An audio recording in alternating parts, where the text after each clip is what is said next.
Okay, factors affecting the collision frequency. Number of molecules per cc volume. We know that collision frequency Z11 equal to 1 over root 2 pi sigma square Bn squared. So Zn1 collision frequency directly proportional to n squared. Greater the number of molecules per cc, greater will be the probability of collision.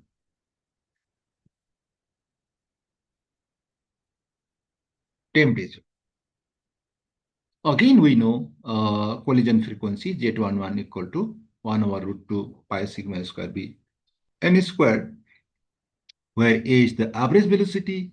We know that average velocity B equal to root over 8 RT over pi m.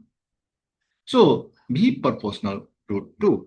That's why collision frequency also directly proportional to root over temperature. Hence, when the temperature increases, kinetic energy of gas increases, and then increase of degree of collision.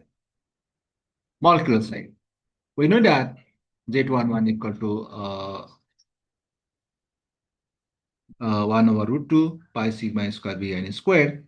So sigma is the collision diameter. So collision frequency Z1 direct proportional to collision diameter sigma squared for the particular number of molecules per cc volume. Collision frequency is directly proportional to the square collision diameter. Hence, larger the molecules, greater will be the collision frequency.